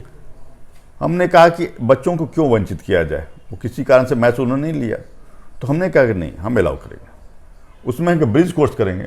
दी आपको आप टेस्ट लेंगे, दी मैथ्स में आपका प्रिपरेशन सफिशिएंट नहीं, तो ब्रिज कोर्स करेंगे और फिर आपको यदि ब्रिज कोर्स में आपने कंप्लीट किया तो आपको हम अपॉर्चुनिटी देंगे। तो इसके कारण से वो रास्ता खुल गया। हमने ये 2020 में स्टार्ट किया। 2021 में AICTE ने भी इसको इम्प्लीमेंट किया। थोड़ी सी उसमें कंट्रोवर्सी हुई तो इस बार थोड़ा सा उन्होंने टोन डाउन किया, लेकिन ये जो हमने इम्प्लीमेंट किया था कि बायो इंजीनियरिंग में बच्चे जाना चाहते हैं, उन्होंने मैथ्स नहीं लिया तो फिर भी आ सकते हैं उनको ब्रिज कोर्स करवा के। तो हमने पहले फ्लेक्सिबिलिटी, फिर AICTE ने उसको अडॉप्ट किया। तो ये फ्लेक्सिबिलिटी जो है ये बहुत इंपॉर्टेंट चीज़ है। इसमें बहस चलती रहती है। जैसे लास्ट ईयर AICTE ने जब 2021 में लॉन्च किया तो काफ़ी कंट्रोवर्सी हुआ। इस बार काफ़ी बड़े बड़े जो लोग साइंटिस्ट हैं ऊंचे पदों में गवर्नमेंट, उन्होंने भी अपोज किया। तो इस बार थोड़ा सा उसको मॉडिफाई किया है AICTE ने, लेकिन बेसिक चीज़ें हैं। अभी मैं था AICTE में और चेयरमैन से बात हो रही थी इस पर। तो काफ़ी फ्लेक्सिबिलिटी लाया जा रहा है और सरकारी सिस्टम में उसमें लाया जा रहा है। इसमें एक और जो इम्पोर्टेंट चीज़ समझने की बात है, जो कि शायद अभी बच्चों को पता नहीं चलेगा, लेकिन जो एफिलिएटिंग यूनिवर्सिटी कंसेप्ट वो खत्म हो रहा है। अच्छा, खत्म हो रहा है जी। तो उसमें कोई भी एफिलिएटिंग यूनिवर्सिटी का कंसेप्ट ही नहीं रहेगा। अच्छा। तो उसमें सब केवल यूनिवर्सिटी रहेंगे या इंडिपेंडेंट इंस्टीट्यूशंस रहेंगे। अच्छा। कोई ऐसा नहीं कि एक मुंबई यूनिवर्सिटी है या कलकत्ता यूनिवर्सिटी या दिल्ली यूनिवर्सिटी के साथ सैकड़ों कॉलेज एफिलिएटेड है, वो खत्म हो जा रहा है। इसके लिए टाइम लाइन दिया गया है। लेकिन भारत सरकार जो अभी मैंने देखा है और धर्मेंद्र प्रधान जिस पर लगे हुए हैं और ये प्रयास चल रहा है कि इसको इस शिक्षा नीति को कितना जल्दी से इम्प्लीमेंट किया जाए। ये बहुत अच्छी सराहनीय प्रयास है सर। इसके कारण ये होता है ना कि कई एफिलिएटिंग यूनिवर्सिटी को किसी ब्रांड यूनिवर्सिटी के कारण बच्चे मिल जाते हैं या सारे रिसोर्सेज मिल जाते हैं और वो उसका दुरुपयोग भी करते हैं। ये भी कई बार देखने में आया है। एक और चीज़ जो मैं बताना चाहूँगा कि जब एफिलिएटिंग यूनिवर्सिटी उसके साथ 200, 400, 500 कॉलेज होते हैं, उनको परिवर्तन करना एक किसी भी चीज़ में बहुत मुश्किल होता है। बिल्कुल। एक छोटा सा परिवर्तन के लिए बहुत डिफिकल्ट होता है। अब जैसे मैं इंडिया के टेक्नोलॉजी थिंक टैंक हेड था, हमने ये देखा था कि जो टेक्नोलॉजी है वो इतनी फास्ट चेंज हो रही है, लेकिन हमारे शिक्षा पद्धति में वो चेंज नहीं आ रहा है। इसके कारण, क्योंकि एक यूनिवर्सिटी है, उसको 500 कॉलेज है, उसको कुछ भी चेंज करना है तो 500 कॉलेज इफेक्ट होंगे, उतने टीचर्स को ट्रेन करना, उतने सिलेबस चेंज करना मुश्किल होता है। अमेरिका में ये सब सिस्टम नहीं है। तो हमारी जैसी यूनिवर्सिटी, जैसे स्टेट प्राइवेट यूनिवर्सिटी है, हम बहुत फास्ट डिसीजन ले सकते हैं, जिसके कारण हम चेंज। तो ये ज़रूरी है कि जो चेंजेज हो रहे हैं, और हमने ये देखा था, दो चीज़ हमने देखा था as a head of India technology think tank, कि टेक्नोलॉजी फास्टर हो रही थी, जितनी हमारी आशा है उससे भी ज़्यादा फास्ट हो रही थी। और दूसरा था टेक्नोलॉजी डिफ्यूजन भी बहुत फास्ट है, जिसके कारण कोई भी टेक्नोलॉजी चेंज होती है तो तुरंत फैल जाता है। अभी हमने देखा कोरोना पीरियड में कितना चेंज हुआ है। बिल्कुल। हम लोग अब करेंसी नोट लेना पॉकेट में भूल गए। बिल्कुल। मोबाइल फ़ोन हमारे लिए ज़्यादा जरूरी हो गया करेंसी नोट के बदले में। तो ये चेंज जो है, जो कि बहुत फास्ट हो सकता है, तो उसके कारण टेक्नोलॉजी अवसरेंस भी बहुत हाई हो गया है। जी जी।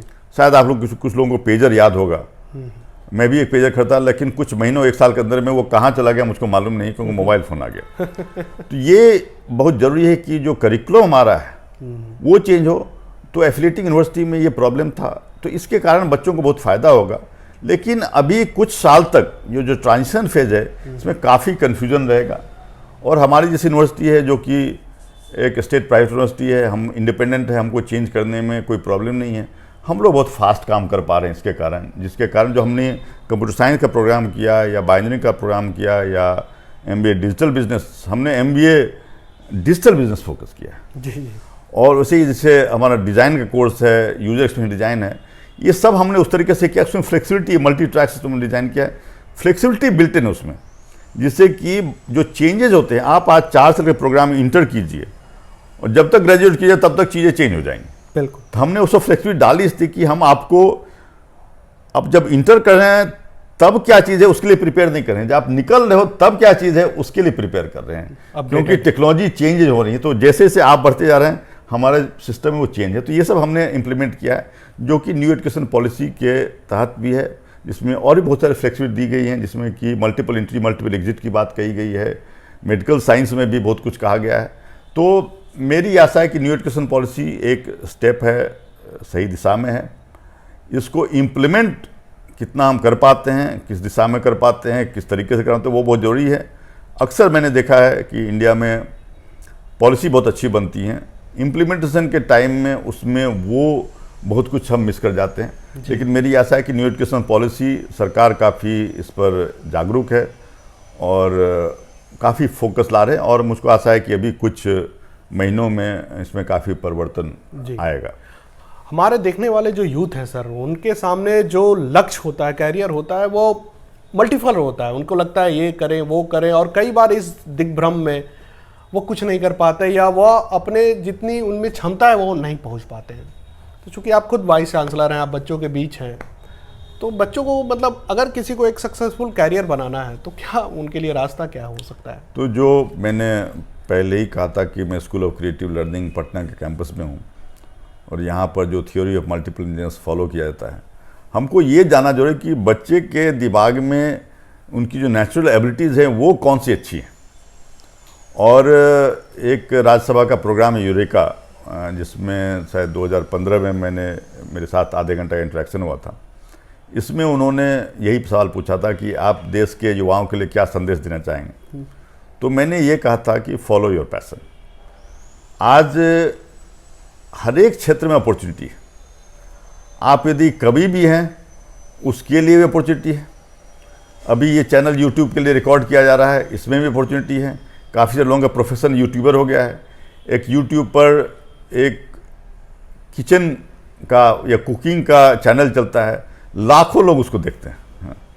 तो आपके लिए अभी कुछ भी क्षेत्र में आप आगे बढ़ सकते हैं, लेकिन आपको 2 चीज़ करना पड़े। एक तो आपको पैशन आइडेंटिफाई करना पड़ेगा, पैशन क्या है, और दूसरा उसमें आपको बेस्ट होना पड़ेगा। ऐसा नहीं है कि हम कुछ भी कर रहे हैं और ठीक है हो जाएगा, ऐसा नहीं। आपको उसके लिए मेहनत करनी पड़ेगी। आप फिल्म में जाना चाहते हो उसके लिए मेहनत करनी पड़ेगी। कोई भी फिल्म का देखेंगे जो आर्टिस्ट जिसके कि मतलब फैमिली फिल्म से लिंकेज नहीं थी, उनको स्ट्रगल करना पड़ा है। बिहार के काफ़ी सारे ऐसे एक्टर हैं जिनको स्ट्रगल करना पड़ा है, लेकिन वो जुड़े रहे हैं उससे और दिन रात मेहनत करते हैं। तो अपॉर्चुनिटी काफ़ी है अभी के बच्चों को, और दुनिया खुल गई, इसलिए खुल गई। इंटरनेट है, हमारे पास जानकारी है, हम यहाँ से बैठे ही सब कुछ कर सकते हैं। टेक्नोलॉजी हमारे पास है। ये भी अपॉर्चुनिटी है कि लोग विदेश का काम यहाँ बैठ के करते हैं। बिल्कुल। तो काफ़ी सारे अपॉर्चुनिटी है। तो लेकिन वही युवाओं के लिए मैं कहूँगा कि पहले आप आइडेंटिफाई कीजिए आपके अंदर में क्या कैपेबिलिटीज़ है, उसमें कौन सी कॉम्बिनेशन आपके लिए अच्छी है। जैसे मैंने कहा कि बहुत सारे बच्चे डिज़ाइन के बारे में जानते नहीं हैं, उनको यदि mathematics, logical engineering higher, computer में अच्छे हैं, पेंटिंग वगैरह में अच्छे हैं, उस कॉम्बिनेशन को यूज़ करें तो बड़ा अच्छा रहता है। डिज़ाइन बहुत अच्छा ऑप्शन एक होता है।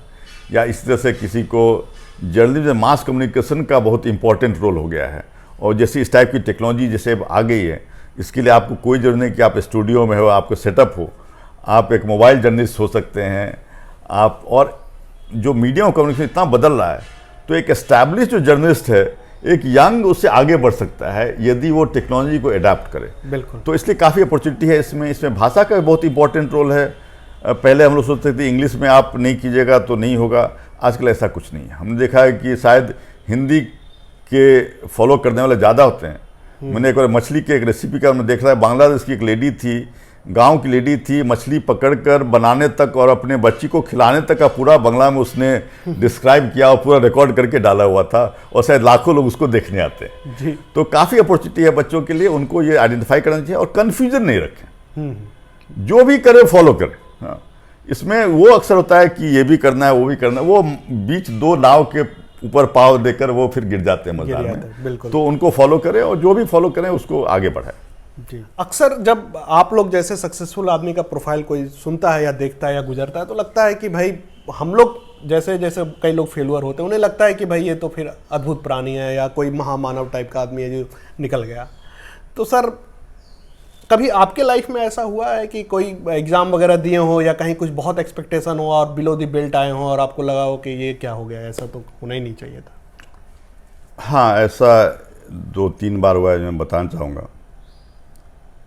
एक तो बिलो बेल्ट पता नहीं, मैं नहीं बोलूँगा। हमारे एक वर्मा जी मैथ्स के टीचर थे नेत्राट में, उन्होंने कोई ऐसा सवाल दिया कि कोई बच्चा नहीं कर पाया, सब फेल कर गया उसमें।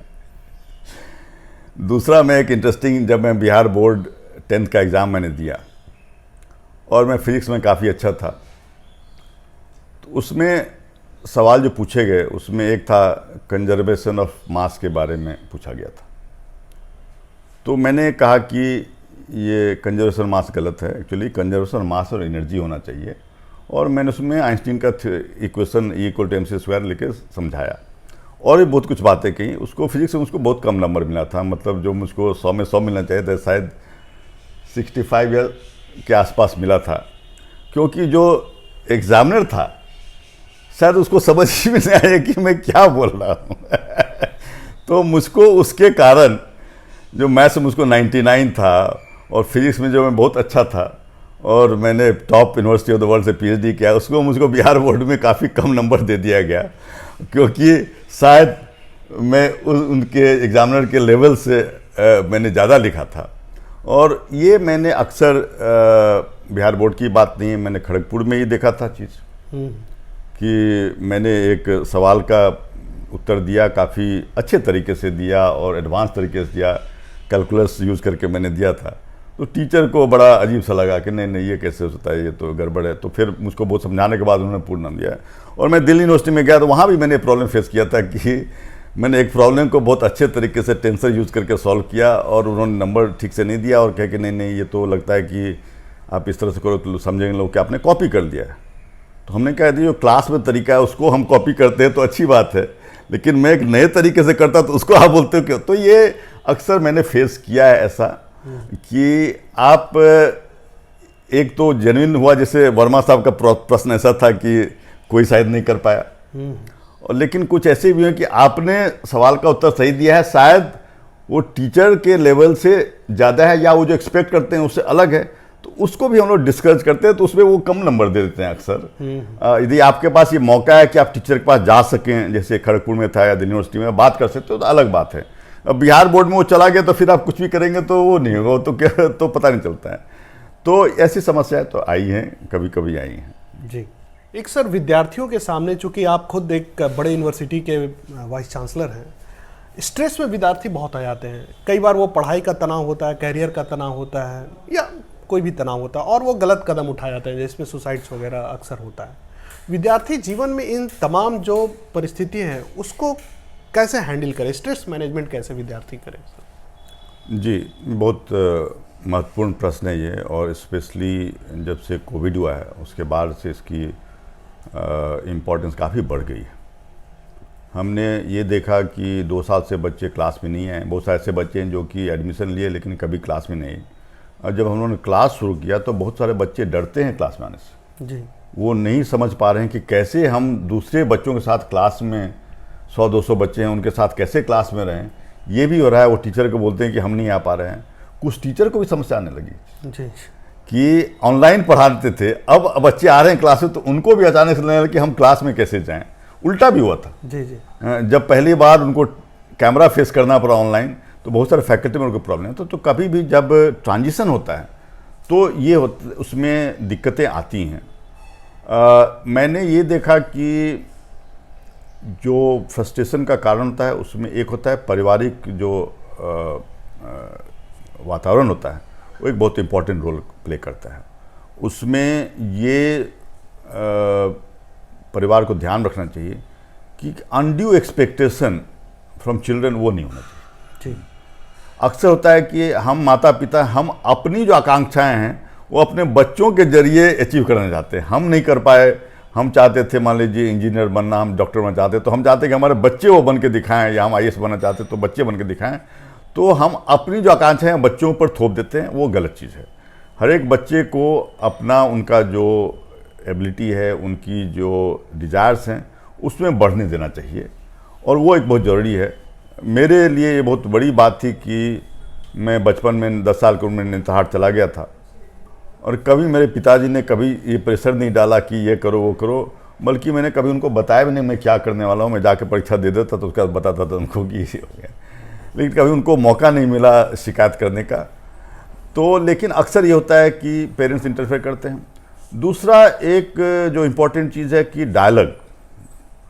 अक्सर बच्चे और माता पिता के बीच में आजकल वर्किंग पेरेंट्स काफ़ी हैं, उनके बीच में कम्युनिकेशन गैप बहुत हो जाता है।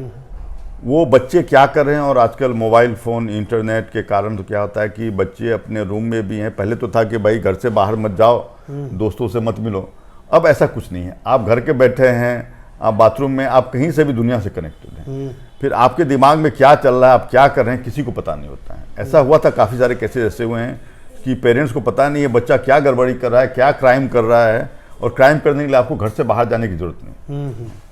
तो ऑनलाइन क्लासेज जब स्टार्ट हुई तो हमने देखा कि बच्चे ऐसे कुछ करने लगे चीज़ें जो कि टीचर्स के लिए बहुत परेशान करने लगे, और फिर हम लोग को फॉलो करके उनको ट्रैक करना पड़ा, बच्चों को पेरेंट्स को बताना पड़ा। तब उनको बड़ा आश्चर्य लगा कि अरे मेरा बच्चा भी ऐसा है क्या।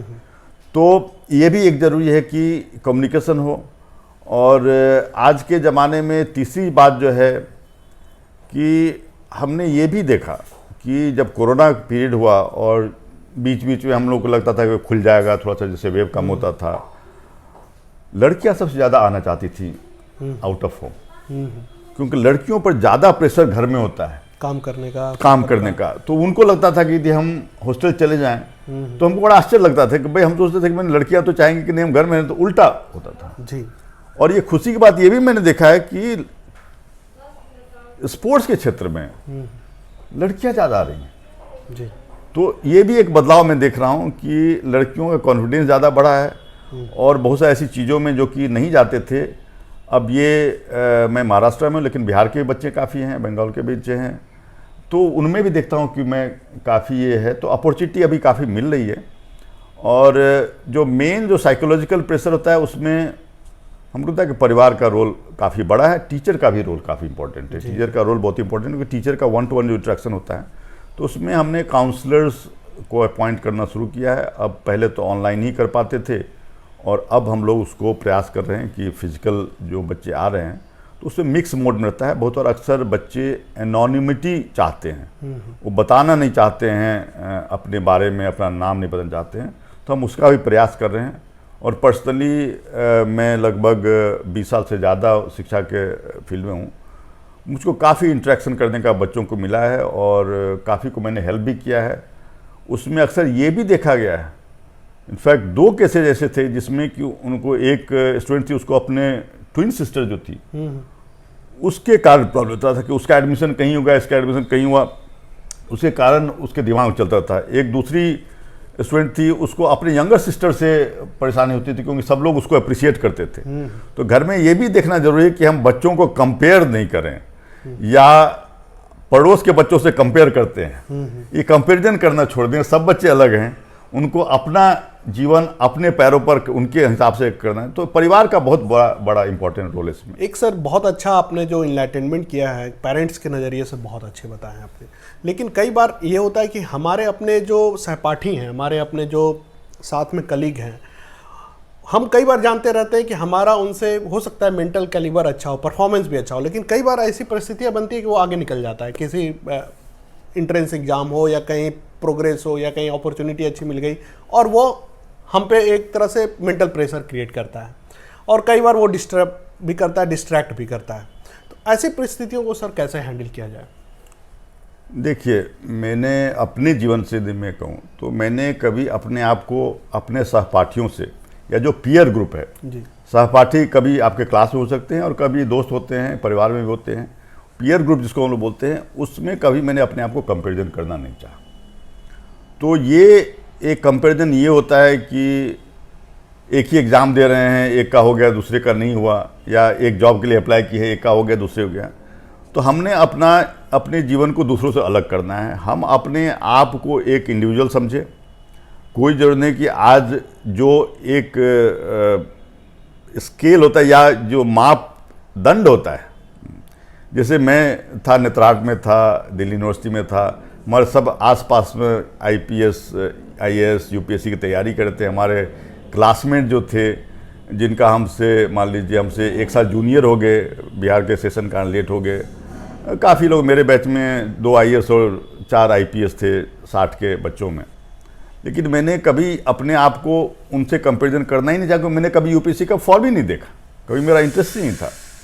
अभी मैं दिल्ली में जब 5 साल था तो अक्सर हमारे नेताट के सीनियर थे, बैचमेट थे, उन लोगों से मुलाकात होती थी, तो अक्सर वो इंट्रोड्यूस करते थे हमको कि देखियो ये यदि अप्लाई करता है UPSC तो ज़रूर इसका हो जाता है। मैंने कहा ये कंपैरिजन की कोई ज़रूरत नहीं है, मेरा कभी इंटरेस्ट नहीं रहा, मैंने कभी देखा नहीं। मेरा अपना मैंने एक दिशा निर्धारित किया था, उस पर मैं बढ़ते रहा।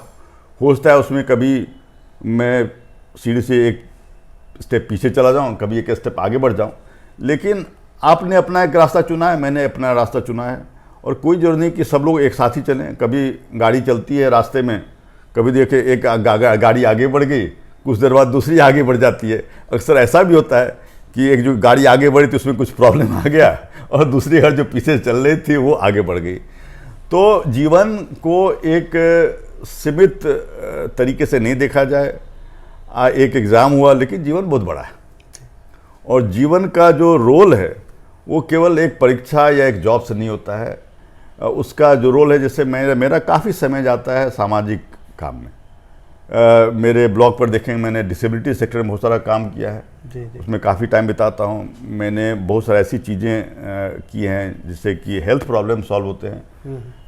मेरे गॉल ब्लैडर स्टोन था, मैंने उसको निकाला है बिना सर्जरी के, उसके बारे में मैंने लिखा है। काफ़ी लोगों का फ़ायदा होता है, डॉक्टर से रेफ़र करते हैं। बहुत सारे स्किन के प्रॉब्लम होते हैं, मुझको भी है, मैंने उसके बारे में लिखा है। जैसे काफ़ी लोगों को डॉक्टर नहीं कर पाते, वो मेरा पढ़ के करते हैं। मैंने सीखा कहीं से, मैंने उसके बारे में दूसरों को जानकारी दी है। तो जीवन जो है वो कुछ लोग मुझको भगवान समझते हैं उसके कारण। जी जी बिल्कुल। आप देखिए कुछ ऐसे केस हैं जिसमें उन्होंने मुझको कहा कि आपने मुझको एक नया जीवन दिया, लेकिन शायद ये मेरा प्रोफेशन नहीं, लेकिन मुझको उसमें आंतरिक एक सुख होता है कि हमने किसी के जीवन में परिवर्तन लाया। उसने हमको पेपर पब्लिश होता है, न कोई हमारा CVM बढ़ता है, लेकिन वो करते हैं। तो जीवन का आयाम बहुत सारा है, उसमें हमको एक चीज़ से कंपैरिजन नहीं करना चाहिए। एक जो बहुत विद्यार्थियों का भी तो एडमिशन का पूरा समय चल रहा है, और कई विद्यार्थी इस यूनिवर्सिटी से उस यूनिवर्सिटी, कई जगह एंट्रेंस है, लेकिन बहुत जगह नंबर बेसिस पे एडमिशन होता है। और वहाँ पर अगर किसी स्टूडेंट का ऐसा होता ही है, दिल्ली यूनिवर्सिटी में हम लोग देखते हैं कि परसेंटाइल कितना ऊपर जा रहा है, तो किसी कारणवश अगर नंबर कम हो जाता है तो हमेशा हम लोग कोसते हैं अपने मार्क सिस्टम पे, ग्रेडिंग सिस्टम पे, और उसके कारण भी एक फ्रस्ट्रेशन या टेंशन आता है बच्चों में। तो इसके लिए क्या नज़रिया है और इसको कैसे बदला जा सकता है, ये पूरा जो ग्रेडिंग का सिस्टम या मार्किंग सिस्टम है? जी, मैं 2 चीज़ पे बात बताना चाहूँगा। जो अमेरिकन सिस्टम है, एक वहाँ पर रिलेटिव ग्रेडिंग का सिस्टम होता है, जो मैं 40 साल पहले भी गया तब भी था, और शायद लगभग 1960-65 के से स्टार्ट हुआ था। इसमें ये कहा जाता है कि ये बच्चे का 1 नंबर कम हो गया, 1 नंबर ज़्यादा हो गया, उसको डिफ्रेंशिएट हम नहीं करते। अच्छा। तो रिलेटिव ग्रेडिंग में क्या होता है कि मान लीजिए आपने ग्रेड दिया A+, A minus, B+, B minus, मतलब 5, 7, 10 ऐसे लेटर ग्रेड्स बोलते हैं, वो बच्चों को दिया जाता है। और उसमें क्या होता है कि एक और जो समस्या आती है कि मान लीजिए एक टीचर है या एक बोर्ड एग्ज़ाम है, कोई दूसरा बोर्ड एग्ज़ाम है, एक में कठिन सवाल आ गया, एक में आसान सवाल आ गया, तो एक को ज़्यादा नंबर आ जाएगा, एक में कम नंबर आ जाएगा। बिल्कुल। बिहार बोर्ड में आप हैं तो शायद कम नंबर आए। आप केरला बोर्ड में, अभी ये चर्चा हो रही थी दिल्ली में, केरला बोर्ड में काफ़ी नंबर आ रहे थे, कभी आंध्रा में कभी नंबर आते थे, कभी बंगाल में नंबर आते थे। और इसके लिए कि जो अभी UGC ने एक बात कही है कि एक कॉमन इंटरेस्ट टेस्ट होगा सेंट्रल यूनिवर्सिटी के लिए, उस पर मुझको थोड़ा पसंद नहीं था, उस पर चर्चा हो रही थी, तो इस पर ये आ रहा था कि अलग अलग बोर्ड ये कर रहे हैं। US में जब रिलेटिव ग्रेडिंग सिस्टम जो उन्होंने इम्प्लीमेंट किया, उसमें ये कहा कि एक क्लास में जो बच्चे हैं उसमें जो बेस्ट है जिसका परफॉर्मेंस, उसको हम हाईएस्ट देंगे। अच्छा। तो ऐसा नहीं है कि किसी क्लास में आपको कठिन आ गया सवाल तो हाईएस्ट 80 गया और किसी में आसान आ गया तो 99 गया या 100 गया, तो कोई बात नहीं, दो अलग अलग हैं एग्ज़ाम हैं। जो 80 जिसको मिला उसको भी हाईएस्ट मिलेगा, जिसको 99 या 100 मिला उसको भी हाईएस्ट मिलेगा। अच्छा। दोनों को A+ ही मिल गया। तो ये रिलेटिव रेट हैं, उसका मैं डिटेल में नहीं जानना चाहूँगा। तो ये यूएस में स्टार्ट हुआ था और IITs में भी होता है, मेरी यूनिवर्सिटी में भी होता है। तो ये हमने इम्प्लीमेंट किया रिलेटिव ग्रेडिंग, जिससे कि एग्ज़ाम और सब्जेक्ट की जो टफनेस है या ईजी है उससे फ़र्क नहीं पड़ता है। दूसरा चीज़ जो आपने कहा कि जो एडमिशन वगैरह का मामला होता है, जैसे इंडिया में क्या हो गया है, इसलिए मैं जो ये सेंट्रल यूनिवर्सिटी में एक कॉमन इंटरेस्ट टेस्ट की बात की, थोड़ा सा मेरे लिए पसंद नहीं आया चीज़। क्योंकि जैसे अभी क्या हो गया कि एक IIT में जाना था, जॉइंट इंट्रेंस एग्जामिनेशन है, मेडिकल में जाना है, नीट है, एक ये तीसरा एग्जाम आ गया। तो जो स्कूल की परीक्षा होती है, जो पढ़ाई होती है, उसको पीछे धकेल दिया जा रहा है। कोचिंग इंस्टीट्यूट्स का इंपॉर्टेंस बढ़ते जा रहा है। मैंने इस पर भी ब्लॉग लिखा हुआ है। और इसमें हमको ये सोचने की बात है कि जो यूएस में सिस्टम है उसमें हर एक यूनिवर्सिटी इंडिपेंडेंट काम करता है कि उसको एडमिशन जब करेगा तो उसके क्राइटेरियाज क्या होंगे, मल्टीपल पैरामीटर्स होते हैं। MIT में शायद आप फेल करके भी जाइए, लेकिन आपका काम और रिसर्च बहुत अच्छा किया हुआ है कुछ है तो आपको सेलेक्ट कर लेंगे। MIT यूएस का टॉप होता है। तो वो हर एक बच्चे को उसको अलग नज़रिए से देखते हैं, हर एक यूनिवर्सिटी अलग नज़रिए से देखते हैं। जैसे मेरा एडमिशन मान लीजिए Berkeley top university of world था, वहाँ हो गया जी। लेकिन कुछ ऐसी यूनिवर्सिटी थी जो कि लोअर रैंक थी, मच लोअर, उन्होंने नहीं दिया। इंडिया में ये नहीं होता, क्योंकि आपका मान लीजिए आपने JEE में है तो रैंक 1 जो उसको सब जगह मिलेगा।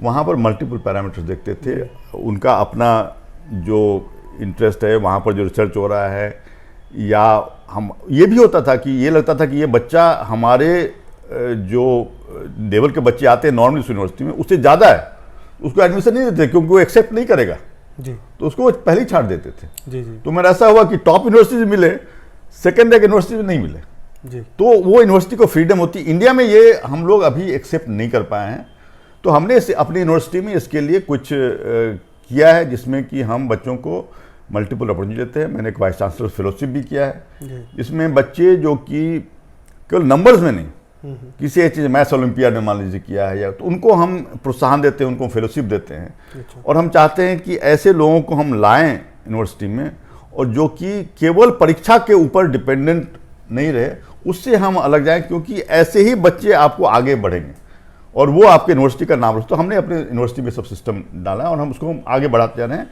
अभी कोरोना के कारण 2 साल से बंद था, लेकिन उसमें भी हमने दौरान देखा कि काफ़ी बच्चे जिम्नास्टिक्स में, कुछ और भी स्पोर्ट्स में, कोई शूटिंग में काफ़ी अच्छा कर रहे हैं। जी जी। तो हम उनको भी प्रोत्साहन देने का प्रयास कर रहे हैं। तो हमको चाहिए कि सबको मौका मिले उनकी काबिलियत के साथ साथ, और एक पैरामीटर पर जज नहीं किया जाए।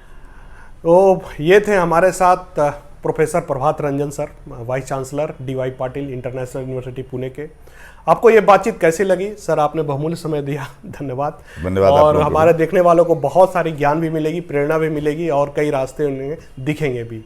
और एक मैं बता चुका, मेरा ब्लॉग है ranjan.in, जी जी। तो जिनको बहुत सारी चर्चाएं मैंने उसमें भी की हुई हैं, तो वो भी देख सकते हैं, और शायद लिंक आप इसमें डाल हाँ, लिंक मैं डाल दूंगा सर के ब्लॉग का, और जरूर जाइएगा। और साइंटिस्ट का ब्लॉग पढ़ना चाहिए, और जब साइंटिस्ट एक शिक्षक भी हो तो अद्भुत कॉम्बिनेशन है, ये कॉकटेल ही अद्भुत है। तो ये बातचीत कैसी लगी जरूर बताइएगा। अभी के लिए इतना ही, धन्यवाद। धन्यवाद।